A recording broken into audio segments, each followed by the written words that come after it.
समन्ता चक्रवालेषु अत्रा गच्छन्तु देवता सद्धम्मं मुनिराजस्स सुनन्तु सग्गमोक्खदं धम्मश्रवण कालो अयं भदन्ता धम्मश्रवण कालो अयं भदन्ता धम्मश्रवण कालो अयं भदन्ता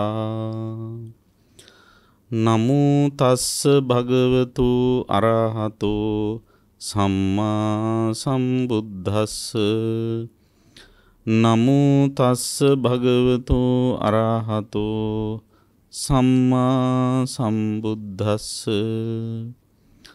नमो तस्स भगवतो अरहतो सम्मा सम्बुद्धस्स भगवापन भन्ते अनुत्तरो पुरिस धम्म सारथि कथं पन भन्ते भगवा पुरिस धम्मं विनीति श्रद्धावंत කාරුණික පින්වත්නි, දැන් හැම දිනම සූදානම් වන්නේ ධර්ම ශ්‍රවණය කරන්න. ප්‍රඥා රූපවාහිනී නාලිකාව ඔබ වෙත තිලින කරනු ලබන මේ පැයට નિયમિત ධර්ම දේශනාවයි මෙලෙසින් ශ්‍රවණය කරන්න ඔබ හැම දිනම සදී පැහැදී සූදානමින් සිටින්නේ.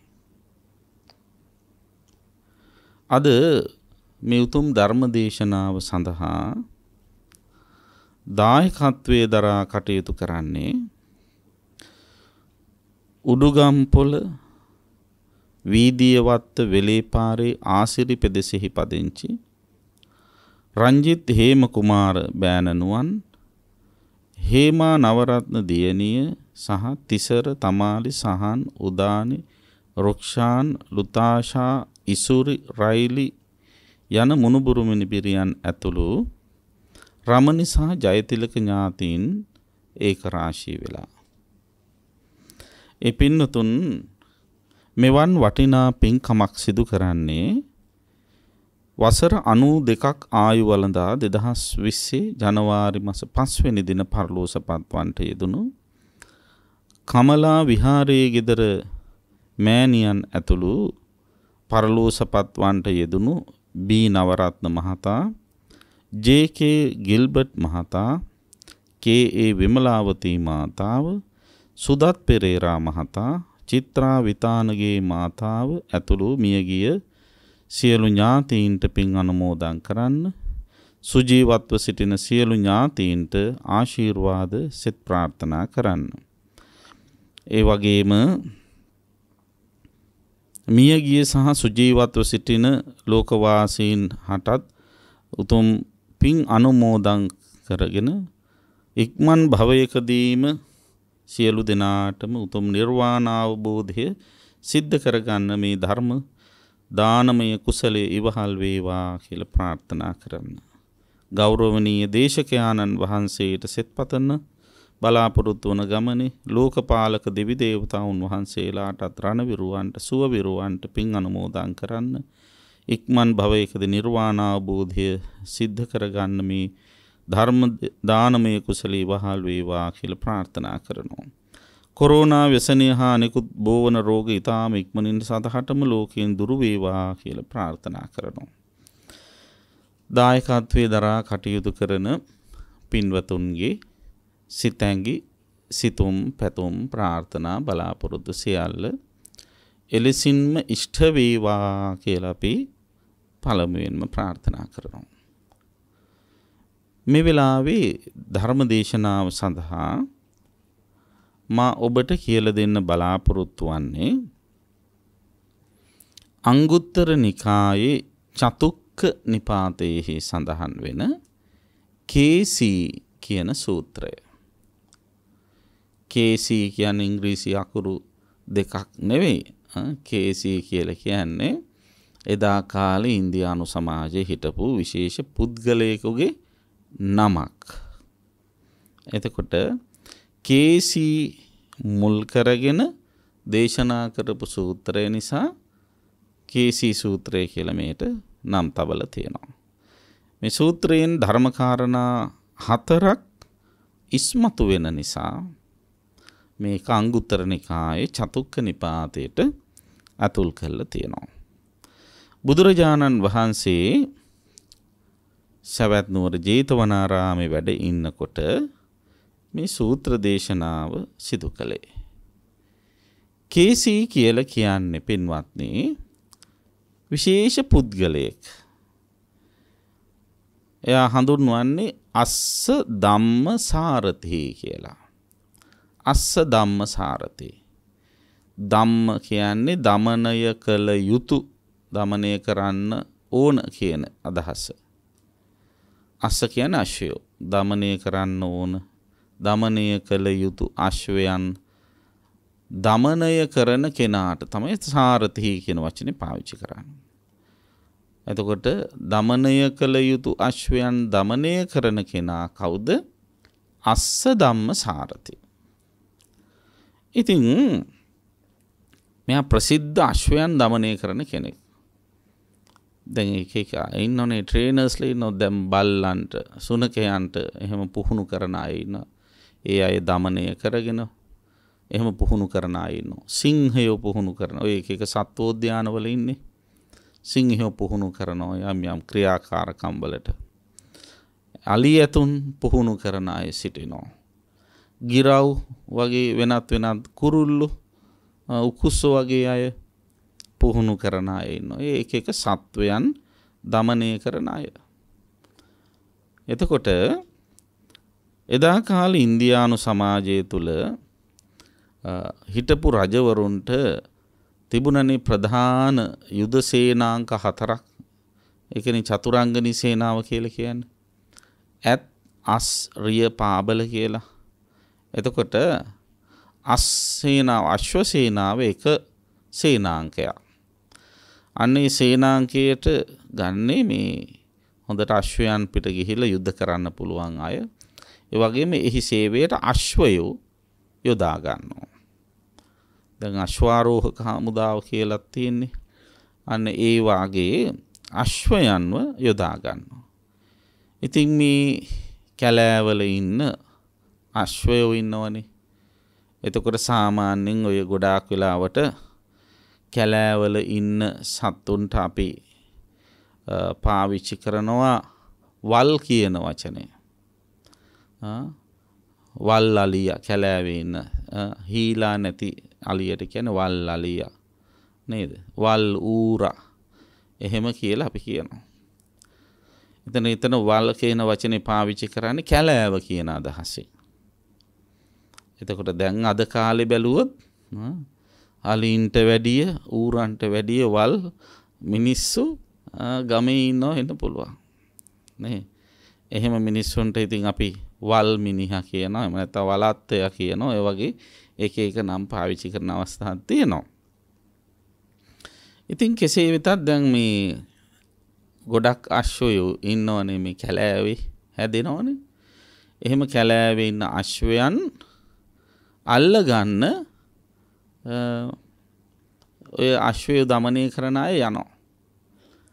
ඉතින් ඉස්සර ඉඳලම මේ සත්ව ලෝකේ හැටි එක්කෙනෙක් අල්ලගන්න ඒ જાතියේම එක්කෙනෙකුගේ උදව්වක් අරගන්නවා.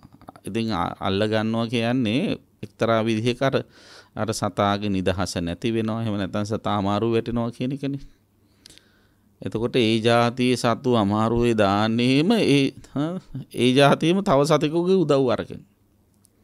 දැන් කැලෑවේ ඉන්න වල් අලි අමාරුව වැටෙන්නේම ගමේ ඉන්න හීලා ඇලි මුල් කරගෙන. හීලා ඇලින්ගේ පිට ගිහිල්ලා හීලා ඇලි යොදාගෙන වල් අලි අල්ල ගන්න සම්ප්‍රදායක් තියෙනවා. ඒ ශාස්ත්‍රයක් තියෙනවා. කැලේ ඉන්න වල් අශ්වයෝ අල්ලගන්න ගමේ ඉන්න හීලා අශ්වයා පිට ගිහිල්ලා අශ්වයන්ව යොදන ක්‍රමයක් තියෙනවා. ඒ වගේ ඉතින් මිනිස්සු අමාරුවේ දාන්න තව මිනිස්සුම උදව් වෙන අවස්ථාවල් අපේ සමාජයේ තියෙන ඕන තරම් එහෙම දැකලා ඇතිනේ නේද? ළඟම ඉන්න මිනිස්සු තමයි සමහර වෙලාවට ළඟම ඉන්න අය අමාරුවේ දාන්නේ. ඒක ඉතින් සත්ව ගතිය කියලා තමයි අන්තිමේදී අපිට තේරුම් ගන්න වෙන්නේ.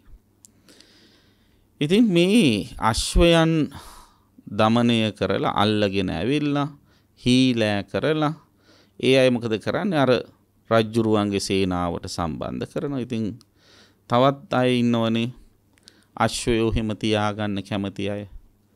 ඒ කියන්නේ තමන්ගේ ගෞරවය සඳහා සත්තු තියාගෙන ඉන්නවනේ. මොන වගේද? දැන් සමහරු කැමති අපේ ගෙදර අපේ වලව්වේ අලි ඉන්නවා කියලා කියාගන්න. නේද? සමහර මිනිස්සු කැමති. ඒ වගේම මිනිස්සු වගේම හාමුදුරුවරුත් කැමති. ඒ නිසා හාමුදුරුවරු පන්සල්වල අලි එහෙම ගෙනල්ලා තියාගෙන ඇතිදැඩි කරනවා. පෙරහැරවල් වලටත් ඕන කරන හින්දාත් එක්ක. ඊළඟට මේ ප්‍රෙස්ටීජ් එක දැන් ගොඩක් හරි කැමතිනේ. ගෞරවයේ අභිමානීය පිණිස අපේ ගෙදර අලි ඉන්නවා. අපේ ගෙදර අශ්වයෝ ඉන්නවා. මේ වාගේ පිටරට සුනකයෝ ඉන්නවා. එහෙම නැත්තම් තව ගත්තොත් එක ජාතියේ ලක්ෂ ගණන් වටින කුරුල්ලෝ ජාති ඉන්නවා, ගිරව් ජාති ඉන්නවා. එහෙම කියලා කියන්න ආසයි. අන්න එහෙම මිනිස් සමාජයක් එදා අතීතෙත් හිටියා. ඒ නිසා මේ කට්ටිය මොකද කරන්නේ? අර ආශ්වය එහෙම කැලෑවෙන් අල්ලගෙන ඇවිල්ලා හීලා කරලා මේ අයට විකුණනවා. ඒක තමයි යාළගේ රාජකාරිය. ඉතින් මේ කැලේ ඉන්න වල් ඇත්තු, වල් අලි සහ වල් අශ්වයෝ අල්ලලා දමනය කරනවා කියන එක ලේසි පහසු වැඩක් නෙවෙයි. ඉතින් මේ වල් අශ්වයන් දමනය කරන අය අතරේ නම් දරාපු කෙනෙක් තමයි කේසී කියලා කියන්නේ. ඉතින් කේසි බුදුරජාණන් වහන්සේ වෙතට පැමිණියා එක දවසක්. එහෙම ආවහම බුදුරජාණන් වහන්සේගේ සිරිතක් තියෙනවා. ඒ අයගේ විශේෂ සම්බන්ධයෙන් කතා කරනවා. දැන් ඔබ වුණත් එහෙමනේ. කවුරු හරි කෙනෙක් ඔබ දන්න කෙනෙක් ආවොත් එක එක ශේෂ්ත්‍රවල කටයුතු කරන ඔබ ඒ ශේෂ්ත්‍රයේ ඒ විෂය ගැන එයාගෙන් ප්‍රශ්න අහනවා. දැන් උදාහරණයකට ගත්තොත් හමුදාවේ කවුරු හරි කෙනෙක් ඔබට හම්බුනොත් ඔබ අහනවා හමුදාවේ විස්තර. කොහොමද රෑන්ක්ස් බෙදිලා යන්නේ කියලා සමහර වෙලාවට අහන්න පුළුවන්. කමිෂන් ලත් කෙනෙක් කොහොමද, කමිෂන් නොලත් කෙනෙක් කොහොමද, එයාලගේ තනතුරු මොනවද කියලා අහනවා. එතකොට සාමාන්‍ය සෙබලෙක් විදිහට බැඳිලා ඊට පස්සේ ලාන්ස් කෝප්‍රල් වෙලා, කෝප්‍රල් වෙලා, සාජන් වෙලා, ඊට පස්සේ සාජන් මේජර් වෙලා, ස්ටාෆ් සාජන් ඔය ආදි වශයෙන් ඉහළට යන ඒවා ඒ පැත්තේ තියෙනවා. ඒව ගැන අහනවා අර දන්නේ නැති අයගෙන්. දන්නේ නැති කෙනා දන්න කෙනා හමුදාවේ කෙනාගෙන් අහනවා. ඊළඟට කමිෂන් ලත් නිලධාරීන් සිටිනවනේ. ඉහළ නිලධාරී ඉහළට යන්න පුළුවන් අය. ඒක කොහොමද පටන් ගන්නෙ? අන්න කියනවා මේ පටන් ගන්නෙ සෙකන්ඩ් ලෙෆ්ටිනන්ට් ගෙන්, ඊට පස්සේ ලෙෆ්ටිනන්ට් වෙනවා, ඊළඟට කැප්ටන් වෙනවා, ඊට පස්සේ මේජර් වෙනවා, ඊට පස්සේ ලෙෆ්ටිනන්ට් කර්නල් වෙනවා, කර්නල් වෙනවා, ඊට පස්සේ බ්‍රිගේඩියර් වෙනවා, ඊළඟට මේජර් ජෙනරල් වෙනවා, ලුතිනන්ට් ජෙනරල් වෙනවා, ජෙනරල් වෙනවා, ඊට පස්සේ ෆීල්ඩ් මාෂල් වෙනවා. ඔය ආදි වශයෙන් ඔන්න ඉහළට තනතුරු ටික කියාගෙන යනවා. එහෙම කියනකොට අපි ඉතින් විස්තර අහන කොහොමද ඒ කාලේ යුද්ධේ කොහොමද? මේ කොහෙද යුද්ධ කාලේ හිටියේ, මොනවද කෑවේ, යුද බිමට ගියාම මොනවද? ඒ විෂය ගැන තමයි යාගෙන් අහන්නේ. නේද? ඊට පස්සේ ડોක්ටර් කෙනෙක් හම්බුනොත් අහනවා ඔබතුමාගේ විශේෂඥ භාවය මොනවද සම්බන්ධ. ඉතින් ඔන්න කියනවා මං ඇස් සම්බන්ධ විශේෂඥයෙක්, හෘද රෝග සම්බන්ධ විශේෂඥයෙක්, එහෙනම් නැත්නම් තව කිව්වොත් orthopedic surgeon කෙනෙක්, මම මේ කැඩුම් බිඳුම් සම්බන්ධ කෙනෙක්. එහෙම කිව්වහම ඒ විෂය ගැන ඔන්න අපි අහනවා. කොහොමද කැඩුම් බිඳුම් ඒවත් හරියට වඩුමදු එළී හදනවා වගේ නේද? ආදී වශයෙන් කෙනෙක් එහෙම අහන්න පුළුවන්. ඇස් සම්බන්ධයෙන් ප්‍රශ්න එහෙම එක එක විෂය අහනවා. ඒ අහලා ඉවර වෙලා කියන මේ දවස්වල එහෙම ස්ට්‍රයික් කරන්නේ නැද්ද? එහෙමත් අහනවා. ඊට පස්සේ ආපහු අහන ස්ට්‍රයික් කරන ගමන්ම ප්‍රයිවට් චැනලිනුත් කරනවද ඒක කැලපෙනවද ඒක සුදුසුද එහෙමත් අහන්න අයිතියක් මිනිස්සුන්ට තියෙනවා නේද ඔය ස්ට්‍රයික් කරන අයගෙම අහන්න පුළුවන් අයිතිවාසිකම් දිනා ගන්න ඒ කරනකොට එහෙම සදාචාරාත්මක හැඟීමක් තියෙන රජේ රෝහල් වල ලෙඩ්ඩු දුකටපත් වෙලා ඉඳෙද්දී පුද්ගලික රෝහල් වලට ගිහිල්ලා චැනලින් කරන එක අතන සේවය නොකර ඒක හොඳයිද ගැළපෙනවද කියලා අහන්නත් මිනිස්සුන්ට අයිතියක් තියෙනවා. ඉතින් සාමාන්‍ය මේ ශාස්ත්‍රය හම්බුනාම එහෙම අහනවා. ගුරුවරු සම්බන්ධයෙන් අහවත් ඒත් අහනවා. මොනවද උගන්වන විෂය චිත්‍රද සාහිත්‍යයේද ඉතිහාසයේද දේශපාලනයේද එහෙම ආලිවරල ඊට පස්සේ කමන් නැද්ද ගුරුවරුන්ට දේශපාලනය කරාට ගුරුවරු ස්ට්‍රයික් කරාට කමන් නැද්ද ස්ට්‍රයික් කරන ගමනේම ප්‍රයිවට් ටියුෂන් කරන එක ගැලපෙනවද නේද ඒ විදිහටත් ඉතින් අහනවා එම අහන අයිතියකුත් තියෙනවා ඉතින් නොදන්න විෂයක් ගැන දැනගන්නනේ ඒ අහන්නේ ඒ විදිහට ඉතින් මූදේ රස්සාවක් කරන කැප්ටන් කෙනෙක් කියලා හිතමු එයාගෙන් නැව්වල යන කෙනෙක් නම් එයාගෙන් ඒ විෂය ගැන අහනවා ඊළඟට ප්ලේන් එක වැඩ කරන පයිලට් කෙනෙක් වෙන්න පුළුවන්. එයාගෙන් ඒ ප්ලේන් එකේ ගමන් විස්තර එහෙම අහනවා. පිට රටේ ඉන්න කෙනෙක් ගෙන ඒ රටේ තොරතුරු අහනවා. ඒකනේ සාමාන්‍ය සිරිත. අන්න ඒ වගේ දැන් බුදුරජාණන් වහන්සේ තමන් ළඟට කවුරු හරි වඩුවෙක් ආවොත් වඩු කර්මාන්තය ගැන විස්තර අහනවා. මේ කතාවට සම්බන්ධ කරගන්න. ඒ වඩු කර්මාන්තය ගැන විස්තරය අහලා ඉවරලා හොඳයි එහෙනම් දිගටම වඩු කර්මාන්ත කරගෙන යන්න කියලා එහෙම කියලා නවත්තන්නේ නැහැ. උන්වහන්සේ එතනින් හොඳ පොයින්ට් එකක් අරගන්නවා. ධර්මයේ කියලා දීම සඳහා උන්වහන්සේ ඒක පාවිච්චි කරනවා. ඒකයි මේ අහන්නේ නිකන් ආවට ගියාට විස්තර තොරතුරු උපදුප දැනගන්න නෙවෙයි. එතකොට ගොවියෙක් ආවොත් ගොවිතැන් කරන එක ගැන විස්තර අහනවා. ඊළඟට වයලිනිස්ට් කෙනෙක් ආව වයලින් වාදනය කරන කෙනෙක් ආවොත් වයලින් එකේ විස්තර අහනවා. ඊළඟට කරත්ත හදන කෙනෙක් ආවොත් කරත්ත හදන හැටි අහනවා. මැටි කර්මාන්තයේ යෙදෙන එක්කෙනෙක් ආවොත් ඒ සම්බන්ධ විෂයෙන් ප්‍රශ්න අහනවා. ඒක අහලා එයා ප්‍රිය කරන එයාට අත්දැකීම් තියෙන විෂය ඔස්සේම බුදුරජාණන් වහන්සේ ධර්ම කාරණාවක් එයාට පැහැදිලි කරලා එයාට නිවන් මඟ හෙලි පෙහෙලි කරනවා. ඒ බුදුරජාණන් වහන්සේගේ තියෙන සුවිශේෂ ලක්ෂණය. ඉතින් බුදුරජාණන් වහන්සේ වෙතට පැමිණි මේ කේසි ගෙන් බුදුරජාණන් වහන්සේ විමසනවා කේසි මං අහලා තියෙනවා බොහොම දක්ෂ අශ්වයන් দমনය කරන්නෙක් කියලා. අස්ස ධම්ම සාරථී වරේ කියලා. කොහොමද ඔයා මේ අශ්වය দমনය කරන්නේ මට කියන්න බලන්න විස්තරේ කියලා බුදුරජාණන් වහන්සේ විමසුවා. දැන් එහෙම ඇහුවේ ඒ විදියට එයාගෙන් ඉගෙනගෙන ඉවරලා බුදුහාමුදුරුවෝ මේ අශ්වය দমনය කරන්න යන්න නෙවෙයි.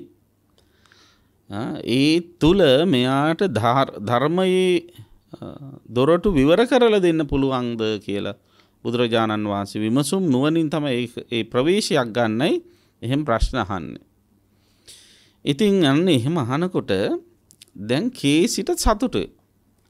ඇයි අපි දන්න විෂයක් ගැන කතා කරනකොට ඕන කෙනෙකුට පොඩි සතුටක් ඇති වෙනවනේ. මන් දන්න විෂයක් මගෙන් කවුරු හරි ඇහුවොත් මට ඒක හරි ආසාවෙන් කියලා දෙන්න පුළුවන්. නොදන්න එකක් ඇහුවොත් ටිකක් ලිස්සල යනවා තේරෙන්නෙත් නෑ මොනවා හයිද දන්නෙත් නෑ කියලා ඒක අමාරුයි. ඒකට ප්‍රිය නෑ. ඒ වගේ තැන්වල රැඳෙන්න උනත් කැමති නෑ. එතකොට අන්න කැමති විෂයකට බුදුරජාණන් වහන්සේ මෙයාව යොමු කරන්න එයා කැමති විෂය පිළිබඳව ප්‍රශ්න අහනවා. කොහොමද ඔයා අශ්වය দমনය කරන්නේ? ඒ වෙලාවේදී බුදුරජාණන් වහන්සේට කේසී කියන ස්වාමීනි මම ඉස්සෙල්ලා මූලික ක්‍රම 3කින් අශ්වය দমনය කරනවා. මොකද්ද මේ ක්‍රම 3? පළවෙනි ක්‍රමය තමයි සංහේනපි විනේති. සංහ කියලා කියන්නේ ආදරය කියන එක, සෙනෙහස කියන එක. සිනේහ කියන වචනයෙන් හැදිලා තියෙන සංහ කියන එක. එතකොට සිනේහය කියන්නේ ස්නේහය. මොකද්ද? ආදරය. මං අශ්වය দমনය කරනවා බුදු පියාණන් වහන්සේ ආදරයෙන්. සත්තුන්ට වුණත් ආදරයෙන් කරුණාවෙන් කතා කරනකොට සමහර සත්තු ඒකට ඇහුම්කන් දෙනවා, සාවධාන වෙනවා. දැන් බලන්න බල්ලන්ට වුණත් ආදරයෙන් කතා කරනකොට නකුට වරාගෙන ළඟට එනවා. මොකද මේ ආදර වචන එයාට දැන් හොඳට හුරුයි. එයාට ඇහිල පුරුදු. ඒ වගේම ඒක ඒ ආදර වචනයක් ප්‍රකාශ කරනකොට ඒක මනස මුල් කරගෙන නිර්මාණය වෙන එකක් නේ. ඉස්සෙල්ල හිතින් හිතලනේ වචනය කටින් පිට කරන්නේ. අන්නේ ඒ මනෝභාවයන්, ඒ චිත්ත තරංග අර සතාගේ හිතටත් යනවා, වදිනවා. වැදිලා මෙයා මේ ආදරයෙන් තමයි මේ කතා කරන්නේ, මේක බොහොම ආදරණීය වචනයක් කියන එක එයාට ඒත්තු ගැන්වෙනවා, හැඟෙනවා. අන්න එතකොට ඒ සතා බොහොම අනුකූලතාවයෙන් අර ආදරයෙන් කතා කරන කෙනා කියන විදිහට කටයුතු කරනවා. ළඟට එන්න කිව්වහම ළඟට යනවා. ඒ වගේම කන්න කිව්වහම කනවා. නිදාන්න කිව්වහම නිදා ගන්නවා. නේද? එතකොට ඒවා කරන අතරෙත් මොන හරි උත්තේජනයන් දෙනවා. දැන් බලන්න ඔය සමහරු දැකලා ඇති ඔය සීල් මත්ස්‍යයෝ, එහෙම නැත්නම් ඩොල්ෆින්ස්ලා සම්බන්ධයෙන් ඔය එක පිට රටවල සත්වෝද්‍යානවල එක ප්‍රදර්ශන තියෙනවනේ.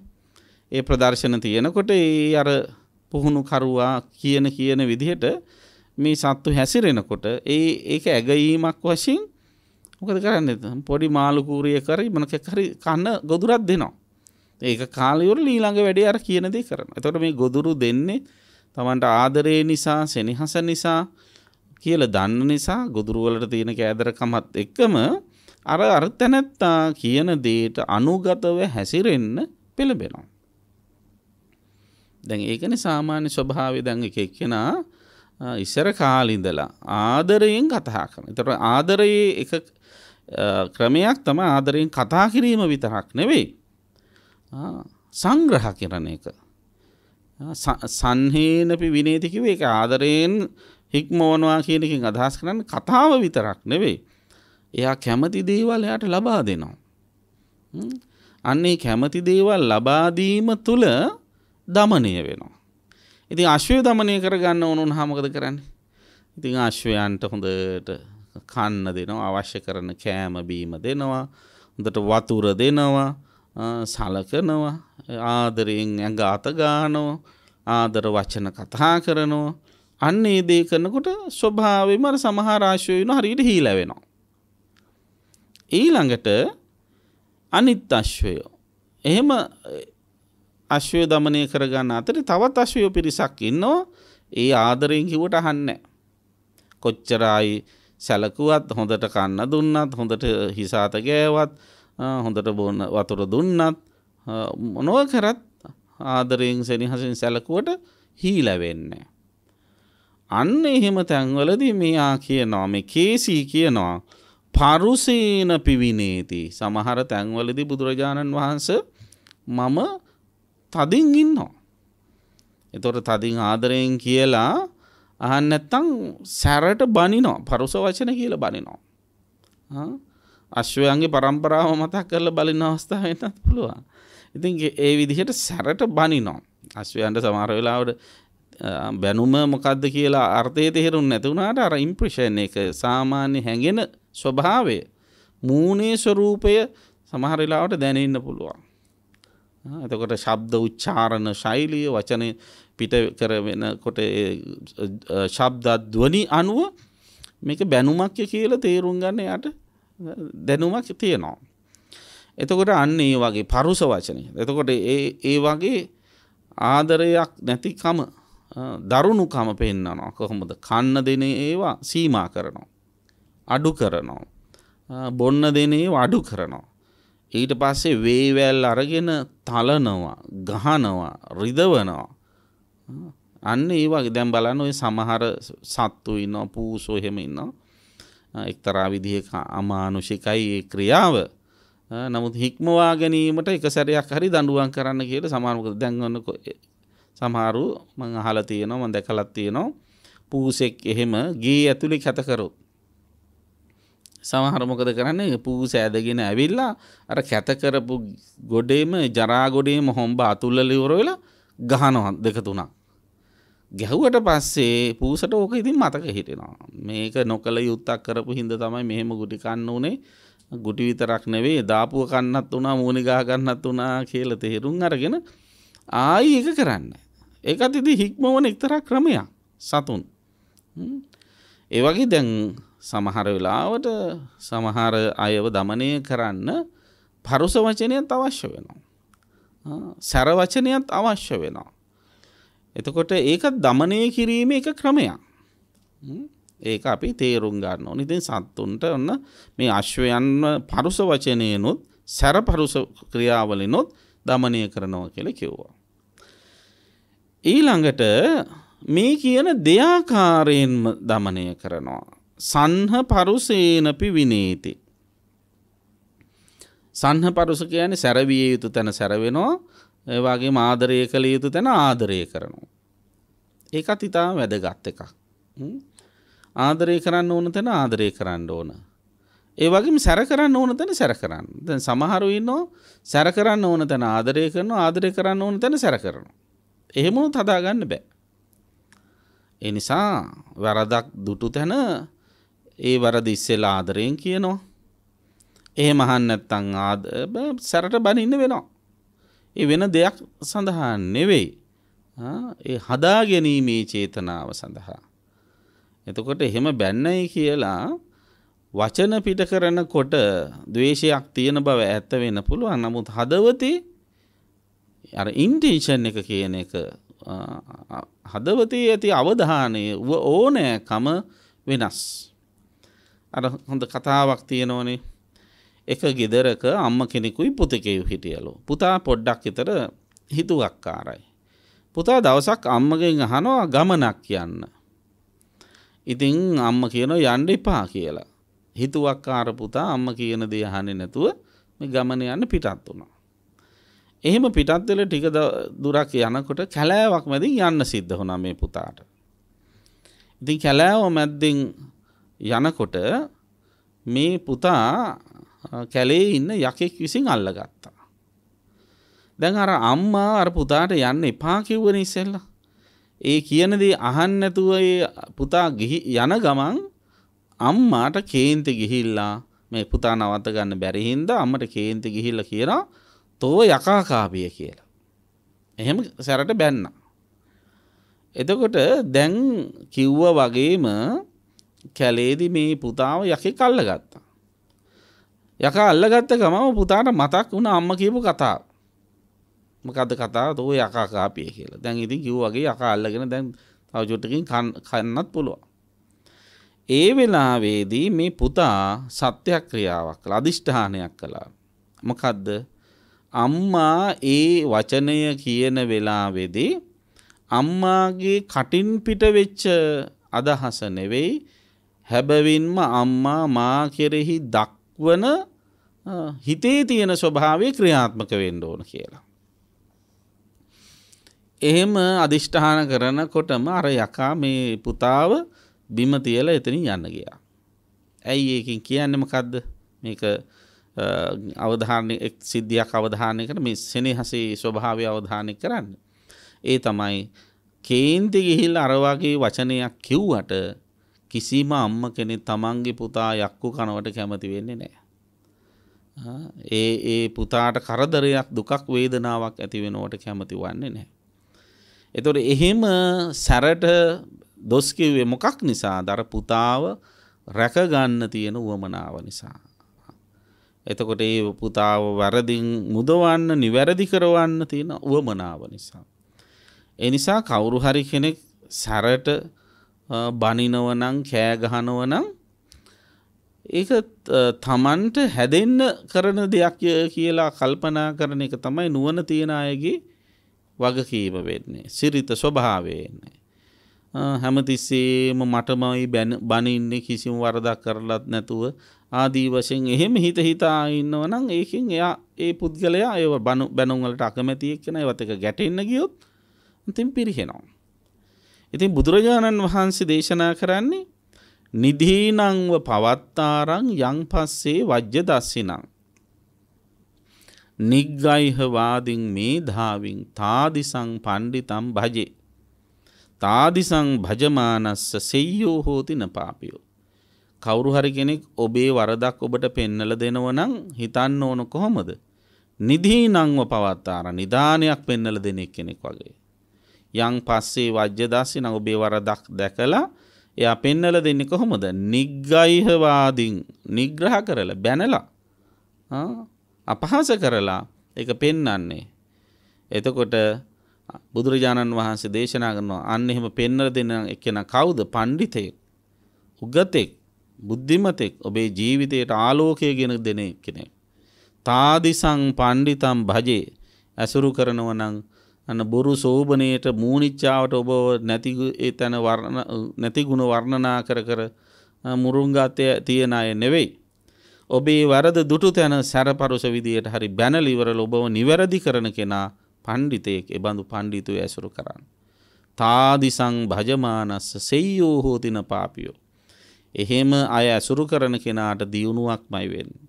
යහපතක්මයි වෙන්නේ. කවදාවත් අයහපතක් අනර්ථයක් වේදනාවක් ඇති වෙන්නේ. ඉතින් ඒ නිසා සැරට ඉන්න ඕන තැන සැරටත් ඉන්න ඕන. ඉතින් මෙයා කියන කේසි කියන ස්වාමීනි සමහර දවස්වල මං පරුසේන විනේති. පරුස බවිනු සැර පරුස බවිනුත් මේ අශ්වය දමනය කරනවා. ඒ විතරක් නෙවෙයි සන්හ පරුසේන පිවිනේති. සැර වෙන්න ඕන තැනදී සැර වෙනවා. ඒ වගේ මෘදු වෙන්න ඕන තැනදී මෘදු වෙනවා. ඒක ඊටාම හොඳ දෙයක්. අර මුදු කියලා කරණීයමෙත සූත්‍රයේ සඳහන් වෙන ඕන වචනයක් මෘදු භාවයෙන් යුක්තකම කියලා. මෘදු වෙනවා කියලා කියන්නේ අන් හැමතිස්සෙම මෘදු මොලොක් විදිහටම ඉන්නවා කියන එක නෙවෙයි. අනේකාගේ යහපත පිණිස සැර වෙනවා නම් ඒකත් මෘදු භාවයේ එක්තරා ලක්ෂණයක් තමයි. සැර විය යුතු තැන ගලකට වැඩිය සැර වෙන්න ඕන, තද වෙන්න ඕන, තද විය යුතු තැන. මෘදු විය යුතු තැන මලකට වැඩිය මෘදු වෙන්න ඕන. අන්න ඒකයි වැදගත් වෙන්නේ. ඒ නිසා ඉතින් සමහර අය අනිත් අයව দমনය කිරීමේදී හිම වෙනවා. මට මතකයි අපාචාර්යෝත්තම අම්පිටියේ ශ්‍රී රාහුල නායක මහා ස්වාමීන්ද්‍රයන් වහන්සේ පොඩි කාලේ භික්ෂුන් වහන්සේලා වැරදි කරනකොට බොහොම සැරට හිටියා. දැඩි දඬුවම් ලබා දුන්නා. දොස් කිව්වා. බැන්නා. හැබැයි හැම තිස්සෙම එහෙම කරේ නැහැ.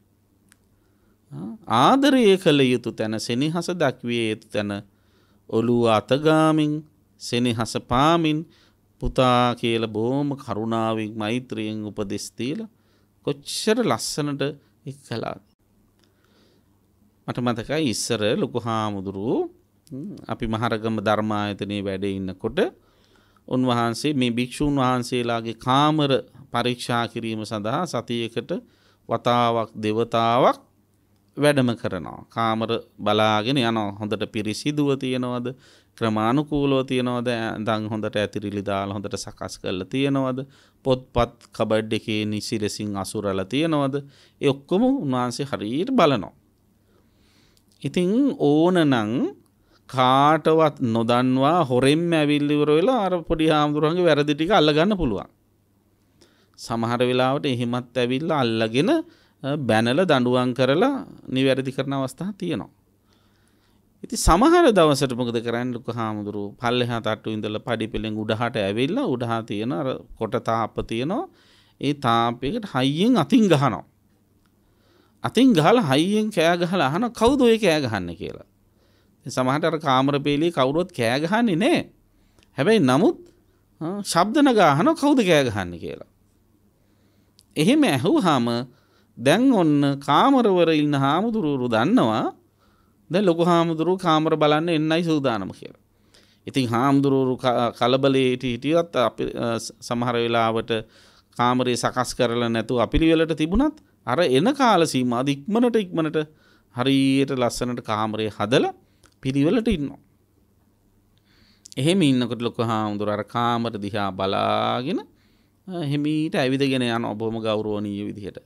ස්වාමින් වහන්සේලාත් කාමරේ ඉස්සරහා රැඳී ඉඳගෙන උන්වහන්සේට ගෞරව දක්වනවා. බලන්න අන්න එතන අර සන්හ භාවයයි පරුස භාවයයි දෙකම තියෙනවා. ආදරයයි සැරපරුසකමයි දෙකෙන්මත් ඒ দমনය කළ යුතු අවස්ථාවල් තියෙනවා. ශික්ෂයන් හික්මවන අවස්ථා. ඉතින් මේ අශ්වය දමනය කරනකොට අන්න ඒ ක්‍රමයක් පාවිච්චි කරනවා. එතකොට ආදරයෙන්ුත් කියනවා. ඒ වගේම සැර විදිහටත් කටයුතු කරනවා. ඉතින් ඔන්න තුන් ආකාරය. ඉස්සෙල්ලා ආදරයෙන් දමනය කරන්න පුළුවන් අය ආදරයෙන් දමනය කරනවා. සැරපරුස විදිහට දමනය කරන්න ඕන අය ඒ විදිහට දමනය කරනවා. ඊළඟට ආදරයක් දීලා සැරත් වෙන්න ඕන තැන්වලදී ඒ අය ඒ විදිහට දමනය කරනවා.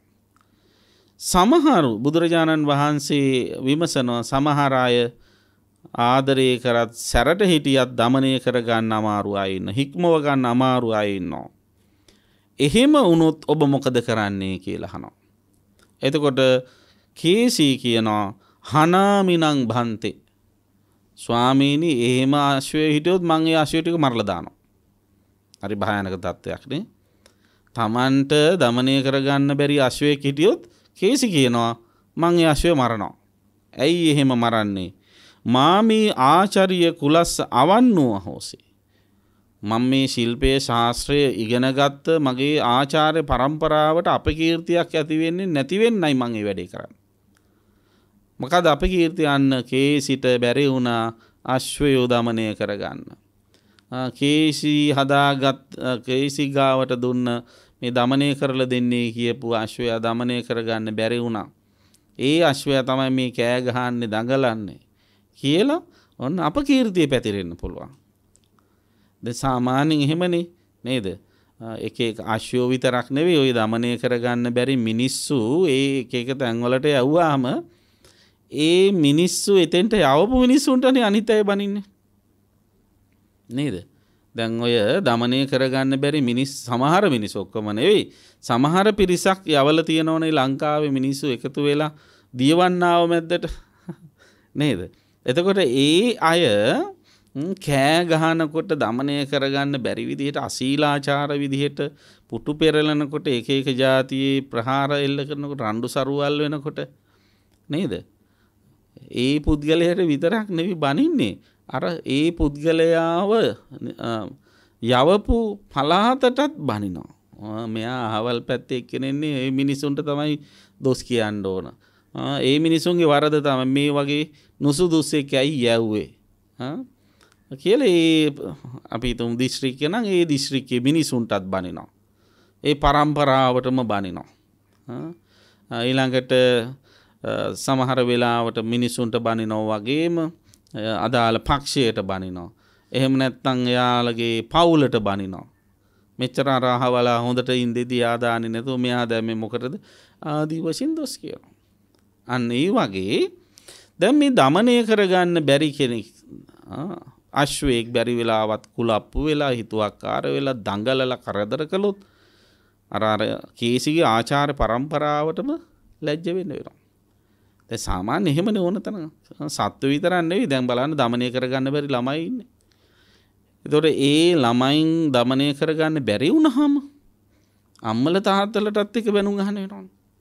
දැන් සාමාන්‍යයෙන් අපි ලංකාවේ සිරිතක් තියෙනවනේ කවුරු හරි ළමෙක් හොඳට හැදුවොත් කීර්තිමත් ළමෙක් හොඳට ඉගෙනගෙන ශිෂ්‍යත්ව ලබාගෙන පිටරට එහෙම ගිහිල්ලා බොහොම සම්මාන දිනාගෙන ආවහම අහනවා ඉස්සෙල්ලම කවුද යාගේ අම්මා කවුද තාත්තා කොහෙද ඉස්කෝලේ කොහෙද ගම ඔය විදිහට විස්තර අහනවනේ. ඉස්සෙල්ලම අම්මට තාත්තට ලොකු කීර්තියක් අභිමානයක් එනවා. ඒ වගේම තමයි නරක වැඩ කරලා දඩබ්බරකම් කරලා අවිනීතකම් කරලා ප්‍රසිද්ධ වුණාම ඒත් ඉස්සෙල්ලා මතක් කරන්නේ අම්මයි තාත්තයි තමයි. නේද? හැබැයි ඒක නම් එච්චර හොඳ දෙයක් නෙවෙයි.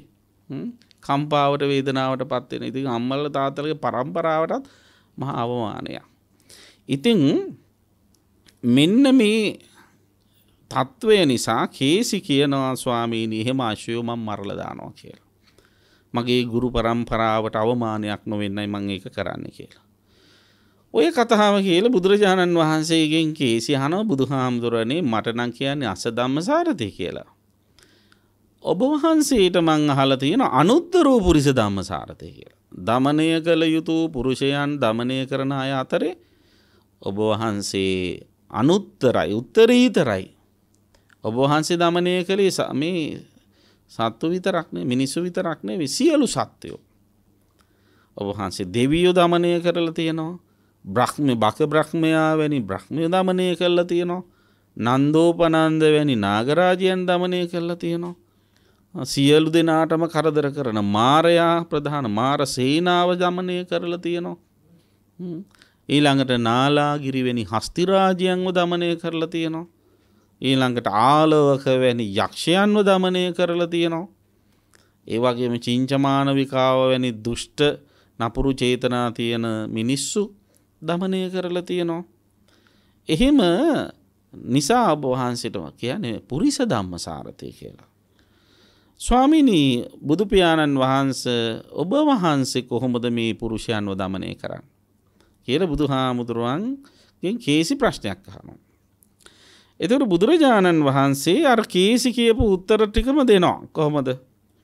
එයා කියනවා මේ කේසි කිව්වනේ පළවෙනුවෙන්ම සංහේන පිවිනේති කියලා ආදරයෙන් දමනය කරනවා කියලා. ඒ වගේ බුදුරජාණන් වහන්සේ කියන තමන් වහන්සේ මේ බණ අහන්න එන ශ්‍රාවකයන්ව දමනය කරනවා කොහොමද? සංහේනපි ආදරයෙන්. දැන් අපි දන්නවා නාලාගිරි හස්තිරාජයට ආදරයෙන් කතා කළා. ඒ තුළ දමනය කළා. ඉතින් ආදරයෙන් ඒ සත්වයන්ට ඒ ආදරය දැනෙනවා. ඉතින් සත්වයන්ට දැනෙද්දි මිනිසුන්ට දැනෙන එක අරුමයක් නෙවෙයිනේ. ඒතර මිනිසුන්ටත් බුදුරජාණන් වහන්සේ ආදරයෙන් කතා කරනවා. ඒතර ආදරයෙන් කතා කරනවා කියන එකෙන් අදහස් දෙකක් තියෙන. එක තමයි ආදරණීය වචන කතා කරන එක. අනිත් එක තමයි ආදරයෙන් කතා කරනවා කියලා කියන්නේ දැන් සංහේනපි විනේති කියලානේ කියන්නේ හොඳ දේවල් කියලා හික්මවනවා. එතකොට බුදුරජාණන් වහන්සේ මේ තමන් ළඟට එන ශ්‍රාවකයන්ට බණහන් එන අයට කියනවා මොකද්ද? කාය වාග් මනෝ කියන ක්‍රියාකාරකම් වල සුචරිතයෙහි ආනිසංස කියනවා. සිතින් කයින් වචනයෙන් හොඳ දේවල් කරාම ඒ හොඳ දේවල් වල තියෙන ආනිසංස මෙන්න මේ වගේ කියලා බුදුහාමුදුරුවෝ අර අහන අයට කියනවා. කොහොමද? ඔන්න දැන් අපි දන්නවා සිත කය වචනය කියන තුන්දොර මෙහෙवला සිදු කරන පව් තියෙනවා 10ක් පිං තියෙනවා 10ක්. පව් 10ට කියනවා අපි අභිජ්ජා ව්‍යාපාද මිච්ඡා දිට්ඨි සිතින් කරන වැරදි 3යි. මුසාවාද පිසුනා වාච පරුසා වාච සම්ප්‍රප්‍රලාප කියන වචනයෙන් කරන වැරදි 4යි. ප්‍රාණඝාතයේ අදත්තා දානේ කාම මිත්‍යාචාරය කයින් කරන වැරදි 3යි. ඔක්කොම කීයද 10යි. දසවිධ අකුසල දසවිධ පාප කර්ම. එතකොට ඒක නරක පැත්ත. එතන පව් කරාම තියෙන මොනවද? ආනිසංස නෙවෙයි. පව් කරාම තියෙන ආදීනව. එතකොට පින් කරාම තියෙන මොනවද? ආනිසංස. මොනවද පින්? අභිජ්ජාව කියන එකට ප්‍රතිවිරුද්ධ ක්‍රියාව තමයි පින. මොකද්ද? ඒකට කියන අනභිජ්ජා. අභිජ්ජා කියලා කියන්නේ අනුන්ගේ දේවල් තමන්ගේ කරගන්න තියෙන කැමැත්ත. අභිද්‍යාව. විෂම ලෝභය කියලා කියන්නේ. එතකොට ඒකේ ප්‍රතිවිරුද්ධ කුසලය මොකද්ද? අනභිජ්ජා. අනභිජ්ජා කියන්නේ මොකද්ද? තමන්ගේ දේවල් අනුන්ට දෙන්න තියෙන කැමැත්ත. දාන චේතනාව.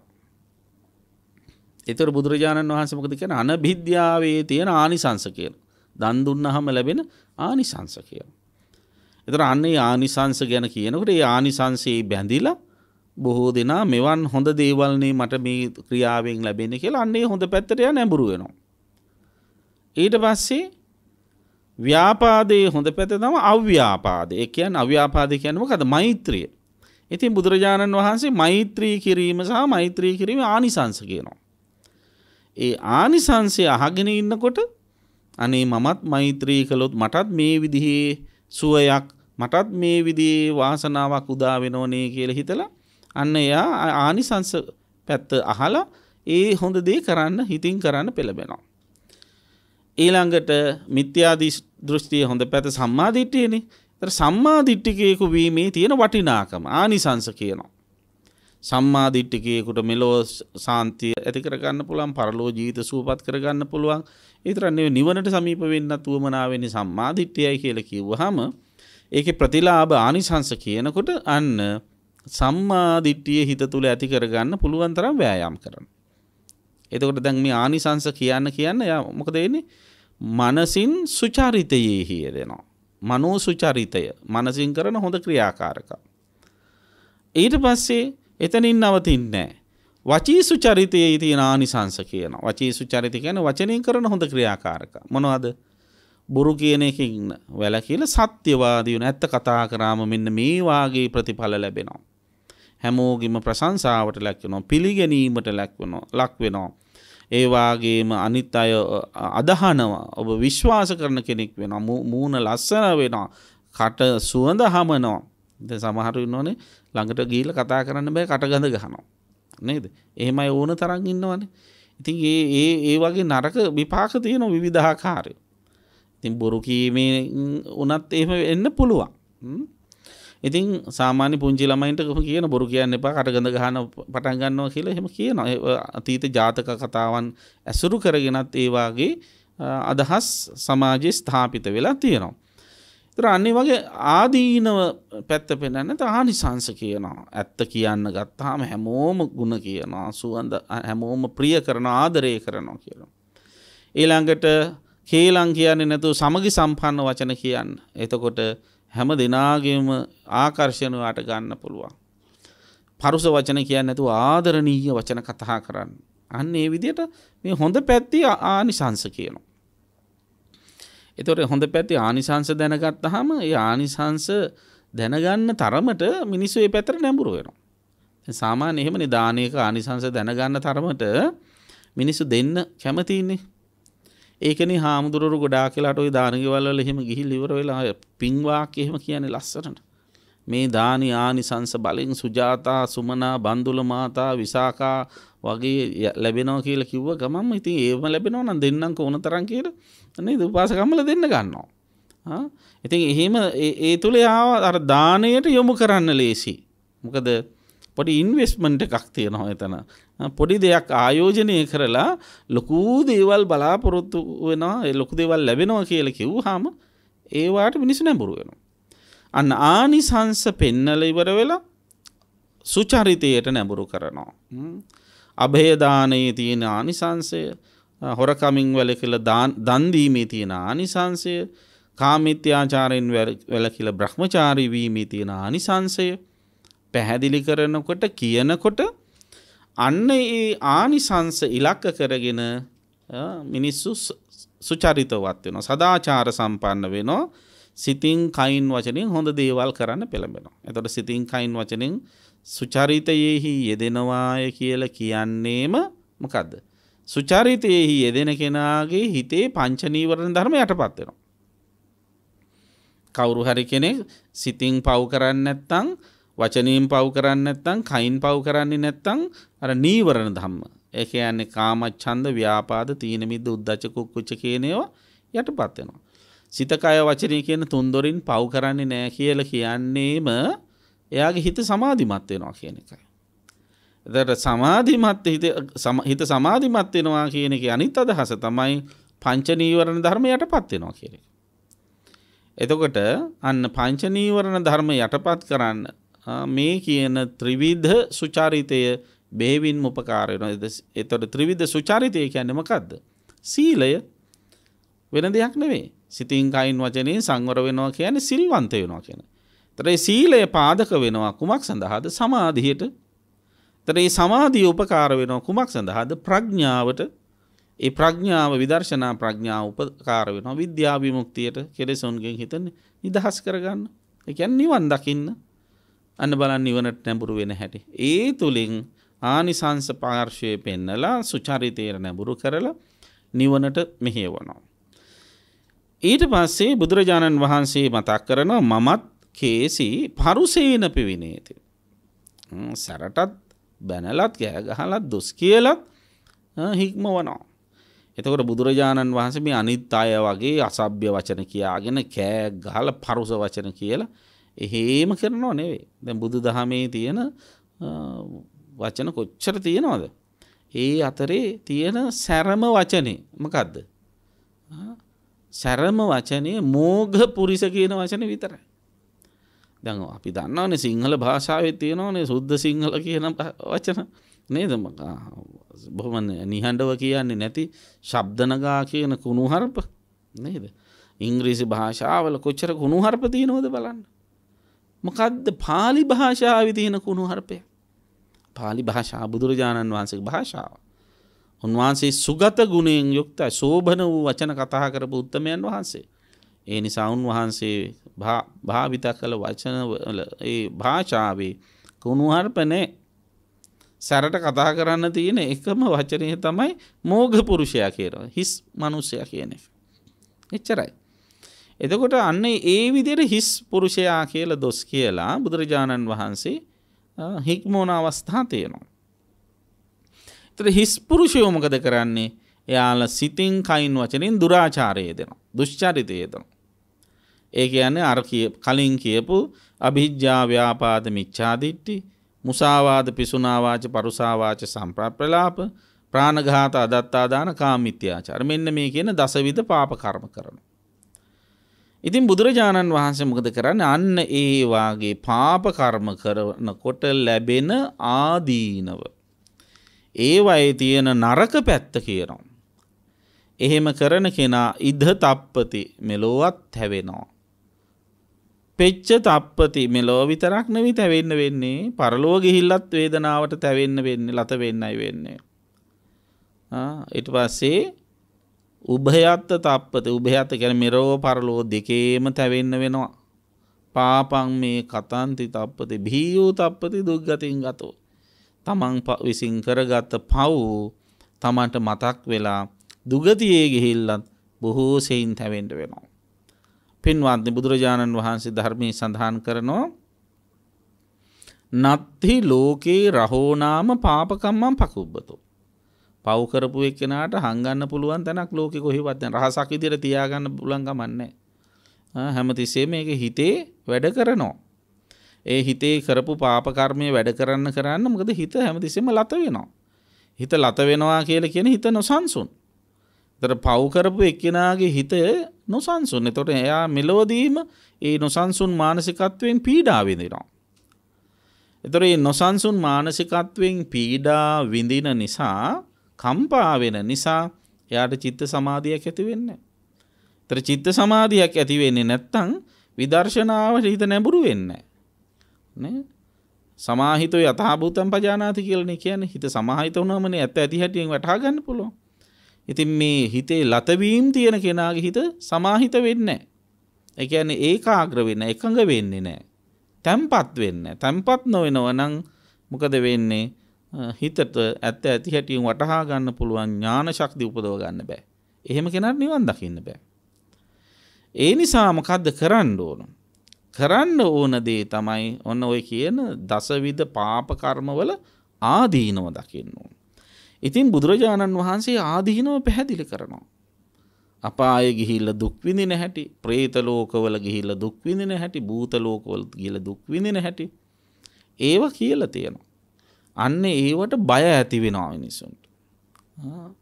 ඒව බය ඇතුණා අයියෝ මේ වගේ දෙයක් නම් මං කරන්න හොඳ නැහැ. මටත් මේ වගේ විපාක විඳින්න වෙයි කියලා අර අකුසලයේ විපාකයේ බය ඇති කරන ආදීනවේ බය ඇති කරගෙන අන්න එයා සංවර වෙනවා. දවසක් බුදුරජාණන් වහන්සේ විහාරස්ථානයේ ධර්ම දේශනා කර ඉන්නකොට එතනින් ප්‍රේතයෙක් කෑ ගගහ කපුටෙක් වගේ කුරුළු වෙසක් තියෙන සිවුරු කෑල්ලක් ඇඟේ පැටලිච්ච ඒ සිවුරු කෑල්ලට ගිනි ඇවිලලා ඒ ගින්නෙන් පිච්චි යන ප්‍රේතෙක් අහසේ යනවා දැක්කා. 이르දි බල සම්පන්න රහතන් වහන්සේලාත් මේ ප්‍රේතයව දැක්කා. අනිත් සාමාන්‍ය අයට ඒක පෙනුන්නේ. එතකොට බුදුරජාණන් වහන්සේ මේ රහතන් වහන්සේලා දැකපු නිසා සියසින් දැකපු සාක්ෂිකාරයෝ ඉන්න හින්දා මේ පිළිබඳව විස්තර කළා. ස්වාමින් වහන්සේ නමක් අහනවා අර කවුද? ඇයි එහෙම ඉන්නේ කියලා. එතකොට බුදුරජාණන් වහන්සේ මතක් කරනවා අයම් පේතෝ කස්සපස්ස පාවචනේ සමන වෙජ්ජෝ හවුසේ. මේ ප්‍රේතයා කාශ්‍යප බුදුරජාණන් වහන්සේගේ කාලේ ශ්‍රමණ වෛද්‍යවරයෙක් වෙලා හිටියා. ඒ කියන්නේ භික්ෂුන් වහන්සේ නමක් වෙදකම් කරනවා. එයා අධාර්මික විදිහට මිනිස්සු තලා පෙලා හිංසා කරමින් මිනිසුන්ගෙන් යම් යම් දේවල් ලබාගෙන ඒ වෙදකම කළේ.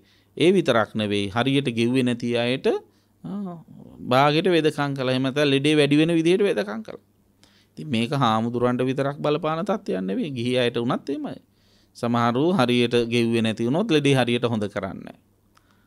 වෙන ලෙඩ ඇති වෙන විදිහට දෙනවා. සමහරු දැන මේවයින් සයිඩ් ඉෆෙක්ට්ස් තියෙනවා, අතුරු ආබාධ තියෙනවා කියලා වෙනත් වෙළඳ ආයතන නියෝජන ඒවා ප්‍රමෝට් කරන්න, ඒවා බෙහෙත් ද්‍රව්‍ය සඳහා වාණිජ ප්‍රසිද්ධිය ලබා දෙන්න එහෙම කරන අය සිටින ඕන තරම්. ඉතින් ඒවා හරීම භයානක දේවල්. ඒ විතරක් නෙවෙයි ඔය ගොඩක් ඔය වෙළඳ දැන්වීම් වල සමහර අය කියනවා මේ જાතියේ ක්‍රීම් ගන්න, මේ જાතියේ තෙල් ගන්න, මේව තියා ගන්න කියලා. සමහර වෙලාවට ඒ ක්‍රීම් එක ඒ කියන එක නා ගාලවත් නැහැ. ඒව පාවිච්චි කරලවත් නැහැ. මොකද්ද කියලා. නමුත් අර වෙළඳ භාණ්ඩේ විකුණා ගැනීම සඳහා බොරු කියනවා. ඔවයි ආදීනව ඒ වෙලාවට ඉතින් සල්ලි ටිකක් ලැබෙයි තමයි. හැබැයි විපාක එනකොට ආයි කොහෙන් කෙලවර වෙයිද කියලා හිතන්න බෑ. නිසා හරියට පරිස්සම් වෙන්න ඕන. දැන් බලන්න අර ප්‍රේතයා කොච්චර දුක් විඳින්නේ නැද කියලා. තමන්ගේ ඇඟේ රෙදි කෑල්ලක් ගිනි අරගෙන ඒක පැටලි එක ගලව ගන්න බෑ. ඒක තුලම මැරෙන්නෙත් නෑ. පිච්චි ජීවත් වෙනවා. අන්න ඒ වාගේ බුදුරජාණන් වහන්සේ කරුණු කියලා ඉවර වෙලා ඒ අයව දමනය කරනවා. නරකින් මුදවන ආදීනව කියලා. ඊට පස්සේ ආයිත් කියන සංහේන පරුසේන විනේති කියන හොඳිනුත් කියලා නරකිනුත් කියලා බුදුරජාණන් වහන්සේ සත්වයන්ව දමනය කරනවා. එතකොට චරිතයේහි තියෙන ආනිසංසත් දුෂ්චරිතයේහි තියෙන ආදීනවත් කියලා බුදුරජාණන් වහන්සේ සත්වයන්ව දමනය කරනවා. ඉතින් කේසියන් ඔය කියන ක්‍රම තුනෙන්ම දමනය කරන්න බැරි වුණොත් කවුරු හරි මිනිස්සෙක් මොකද කරන්නේ? බුදුරජාණන් වහන්සේ මතක් කරන එහෙම බැරි නම් මම මරලා දානවා. ඒතර කේසි බය වුණා. එහෙම මොකින්නේ කොහොමද? මන්නම් අහලා තියෙනවා. ඔබ වහන්සේ සියලු සත්වයන් කෙරෙහි දයානුකම්පාවෙන් කටයුතු කරන කෙනෙක් විදිහට කවුරු කිසිම කෙනෙක් මරණවට ඔබ වහන්සේ කැමති නැහැ. මොකද්ද මේ මරණවා කියලා කියන්නේ?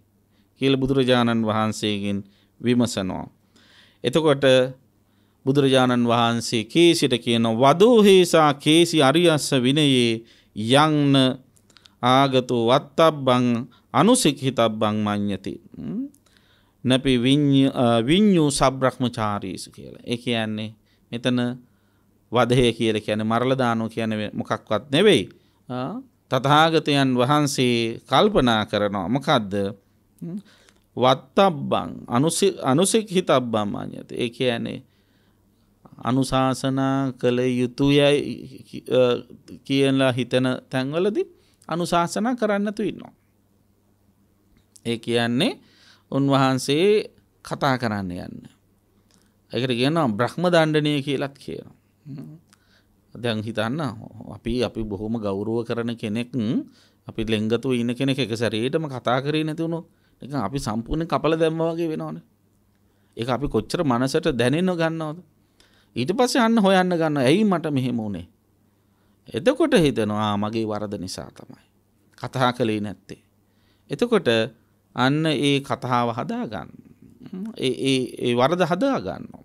දැන් බුදුරජාණන් වහන්සේ ළඟට එක ස්වාමින් වහන්සේලා පිරිසක් ඇවිල්ලා උන්වහන්සේ මුණ ගැහෙන්න කලින් අයියෙන් කෑ ගගහා හිටියා. බුදුරජාණන් වහන්සේ කිව්වා මං කැමති නෑ යාලත් එක්ක කතා කරන්න. මං මුණ ගැහෙන්නවත් කැමති නෑ අපහු යන්න කියලා. අන්න දඬුවම කතා කරේ නෑ. එතකොට යාළ කල්පනා කළා හැමොත් එක්කම සුහදව කතා කරන බුදුරජාණන් වහන්සේ අපිත් එක්ක කතා කරන්නේ නෑ කියලා ඒක දැනුණ හොඳ තදින්. අපේ වරද නිසා කියලා තේරුම් ගත්ත පස්සේ ගිහිල්ලා බුදුහාඳුරු මුණ ගැහෙන්න නැතුව ගිහිල්ලා වරද හදාගෙන වචී සංවරයේ පිහිටලා මාර්ගඵල ලබා ගත්තට පස්සේ බුදුහාඳුරු මතක් කරනවා ආනන්ද හාමුදුරන්ට ආනන්ද අර භික්ෂුන්ට ආපහු එන්න කියන්නේ මග බලාගෙන ඉන්න ඔය කට්ටිය මුණ ගැහෙන්න කියලා කිව්වා. අන්න බලන අවශ්‍ය තැනද එහෙම තද වුනේ නැත්නම් තාම සංසාරේ. ඉතින් අන්න ඒ වාගේ බ්‍රහ්ම දණ්ඩනේ ආර්ය විනයෙහි කතා නොකර අවවාද කරන්නේ නැහැ කියලා. එතකොට ඒකත් එක්තරා විදිහක ලොකු දඬුවමක්. ගණන් ගන්න නැතුව සලකන්නේ නැතුව ඉන්නවා. එතකොට ඒක කරන්නේ හදා ගැනීමේ බලාපොරොත්තුවෙන්. එහෙම නැතුව ද්වේෂ දැන් සමහරව ඉන්නවා තරහ වුණාට පස්සෙත් කතා කරන්නේ නැතුව ඉන්නවා. ඒක වෙනයි. මෙතනදී කතා නොකර ඉන්නේ තරහින් නෙවෙයි. අර පුද්ගලයා කෙරෙහි කරුණාවෙන් මෛත්‍රියෙන්ම තමයි. ඒ හදා ගැනීමේ චේතනාවේ. අන්න ඒ විදිහට කටයුතු කිරීම බුදුරජාණන් වහන්සේ ආර්ය විනයෙහි මේ සත්වයන් මරණයට පත් කිරීමක් හැටියට දක්වනවා. ඉතින් කේසි මෙන්න මේ කතාව අහලා තමන්ගේ සත්වයන් දමනය කිරීමේ ශෛලියත් මේ තුළ තියෙනවා. තමන්ට වඩා ඉහළින් සත්වයන් දමනය කරන ආකාරයත් බුදුරජාණන් වහන්සේ තුළ ක්‍රියාත්මක වෙනවා කියලා දැකලා තමන් සත්වයන් දමනය කිරීම මෙලොවට මනක් කරන ක්‍රියාවක්. නමුත් බුදුරජාණන් වහන්සේ දමනය කරන සත්වයන්ගේ මෙලොව විතරක් නෙවෙයි යහපත් වෙන්නේ. මෙලොව පරලොව දෙලොව විතරක් නෙවෙයි ඒ සත්වයන්ට නිවනත් උදා වෙනවා කියලා තේරුම් අරගෙන අතිශයින්ම සතුටටපත් වුණා කියලා සූත්‍රාවසානයේ සඳහන් කරලා තියෙනවා. ඉතින් ඒ අනුව ඔබට අපට ලැබිලා ඉන්නේ උත්තරීතර ශාස්ත්‍රඥ වහන්සේ කෙනෙක්. මිනිසුන් දමනය කරනවුන් අතර ශ්‍රේෂ්ඨතම කෙනා, දමනය කළ යුතු අය අතරේ දමනය මිනිසුන් දමනය කරන ශ්‍රේෂ්ඨම කෙනා බුදුහාමුදුරුවෝ. ඉතින් මේ ඒ නිසාමයි කියන්නේ අනුත්තර පුරිස ධම්ම සාරති. ඒක උච්චාරණය කරනකොටත් ඔන්න වරද්දක් නැතුව කියන ගොඩක් අනුත්තරෝ පුරිස ධම්ම කියලා මහා ප්‍රාණ දයන්න කියනවා. පුරිස ධම්ම නෙවෙයි පුරිස ධම්ම අල්ප දයන්න. දමනය කළ යුතු පුරුෂයන් දමනය කරනුන් අතර බුදුරජාණන් වහන්සේ අග්‍රයි. උන්වහන්සේ පුරුෂයන් දමනය කළේ දඬු මුගුරු වලින් නෙවෙයි, අවි ආයුධ වලින් නෙවෙයි, සරපරුස වචන කතා කරමින් නෙවෙයි. උන්වහන්සේ දමනය කළේ උන්වහන්සේ සතු මහා ප්‍රඥාවෙන්, මහා මෛත්‍රියෙන්, මහා ඉවසීමෙන්, මහා කරුණාවෙන් උන්වහන්සේ මේ දීර්ඝ සංසාර ගමනේ පිරූ දානාදී පාරමී බලය ජයමංගල ගාථාවල සඳහන් වෙන්නේ උන්වහන්සේ සත්වයන් දමනය කරපු ආකාරය. අන්න ඒ විදිහට ඔබත් ඔබ වටා ජීවත් වෙන උදවියව ඔබේ මතයට එකඟ කරගන්නට කැමැත්තෙන් පසු වෙනවා නම් ඔබත් ත්‍යාගවන්ත වෙන්න, ත්‍යාගශීලී ගුණය ඔබේ ජීවිතයට ගලප ගන්න, ඉවසීමේ ගුණය ඔබ පුරුදු කරන්න, මෛත්‍රී සහගතව කටයුතු කරන්න පුරුදු වෙන්න, ඒ වගේම ප්‍රඥා සම්පන්නව කටයුතු කරන්න පුරුදු වෙන්න, ඒ වගේම බොහොම අනතිමානී ගුණයන්ගෙන් යුක්ත වෙන්න, නිවෙන තැන හොඳට නිවෙන්න පුළුවන්කම ඇතිව කටයුතු කරන්න. අන්න ඒ ගති ලක්ෂණ වලින් ඔබ හොඳට යුක්ත වුණොත් ඔබටත් පුළුවන් අන් අයට මඟ පෙන්වන්න. ඉතින් බුදුරජාණන් වහන්සේ සත්වයන්ව දමනය කරනකොට ආදීනව පෙන්නලා දීලා ත්‍රිවිධ දුෂ්චරිතය ආදීනව පෙන්නලා දීලා දමනය කළා. ත්‍රිවිධ සුචරිතය ආනිසංස පෙන්නලා දමනය කළා. ආදීනව ආනිසංස දෙකම හොඳින් වටහා දීලා සත්වයන්ව දමනය කළා. ඉතින් ඒ දමනය කරපු ක්‍රමවේදය අදටත් ඉතිරුව පවතින නිසා ඔබ සිතින් කයින් වචනයෙන් යම් යම් ක්‍රියාකාරකම් කරනකොට නරක කරන හැම මොහොතකම එයින් වැළකෙන්නේ කී ආදීනව දකින්න. හොඳ කරන්න නම් පුළුවන් තරම් හොඳ සුචරිතයේ ආස්වාදේ ආනිසංසය දකින්න පුරුදු වෙන්න. එහෙම කරනකොට ඔබට අකුසලයෙන් මිදෙන්න පුළුවන්, කුසලයේහි යෙදෙන්න පුළුවන්, කුසලයේ යෙදෙන තරමට හිත එකඟ කරගන්න පුළුවන්, පංච නීවරණ ධර්ම යටපත් කරගන්න පුළුවන්. එකඟ වූ හිතින් නාම රූප ධර්ම පිළිබඳව යථාර්ථය දකින්න පුළුවන්. ඒ විපස්සනා නුවණින් ඔබට සියලු කෙලෙසුන්ගෙන් මිදලා අමා නිවනින් සැනසෙන්න අවශ්‍ය පසුබිම උදා කරගන්න පුළුවන්. එලෙසින් කටයුතු කරන්න හැම දිනාටම අංගුත්තර නිකාය චතුක්ක නිපාතයේහි සඳහන් කීසී සූත්‍රය ඇසුරින් සිදු කළ මේ අනුශාසනා උපකාරයක්ම වේවායි ඉතිසිතින් ප්‍රාර්ථනා කරනවා. ආකාසට්ඨා ච භුම්මට්ඨා දේවා නාග මහිද්దికා පුඤ්ඤන්තං අනුමෝදිත්වා චිරං රක්ඛන්තු ශාසනං චිරං රක්ඛන්තු දේශනං චිරං රක්ඛන්තු ත්වං සදා. ධර්ම ශ්‍රවණානිසංසයෙන් හැමත උතුම් නිවන් සුව සැලසේවා. පින්වත්නි, උඩුගම්පොළ වීදියවත්ත පෙළේ පාරේ ආසිරිපෙදෙසේ පදිංචි රංජිත් හේමකුමාර බෑණනුවන්, හේමා නවරත්න දියණිය සහ තිසර තමාලි සහන් උදානි රුක්ෂාන් ලුතාෂා ඉසුරි රයිලි යන මුණුබුරු මිනිපිරියන් ඇතුළු රමණී සහ ජයතිලක ඥාතීන් විසින් දායකත්වයේ දරා මේ දේශනාව සිදු කළේ. පර්ලූසපත් දයාබර මෑණියන් වහන්සේ පියාණන් වහන්සේ ආදී ඥාතීන්ට පින් අනුමෝදන් කරන්න පින්කම කළේ. බොහෝ දෙනාට ධර්මයේ ශ්‍රවණය කරන අවකාශ සලසා දීම තුළ පහළ කරගත් ධර්ම දානමය කුසල බලයෙන් පර්ලූසපත් සියලු ඥාතීහු පින්වත් ප්‍රේක්ෂක ඔබ හැමගේද සියලු ඥාතීහු සුවපත් වෙත්වා කියලා සාදු කියලා පින් අනුමෝදන් කරමු. ලෝකයේත් සම්බුද්ධ ශාසනයත් සුරකින්න සියලු දෙවියෝ පින් අනුමෝදන් වෙත්වා. හැම දිනාටම දෙවියන්ගේ ආශිර්වාද උදා කරත්වා කියලා සාදු කියලා දෙවියන්ටත් පින් දෙමු. මේ උතුම් කුසල් බලෙන් හැමත මෙලොව සුව වේවා පරලොව සුව වේවා හැකි තරම් ඉක්මනින් උතුම් අමා මහ නිවන් සුවත් සැලසේවා කියලා සාදු කියලා ප්‍රාර්ථනා කරමු. හැම දිනාටම තෙරුවන් සරණයි. ද්වේෂක්ඛයෝ නිබ්බානං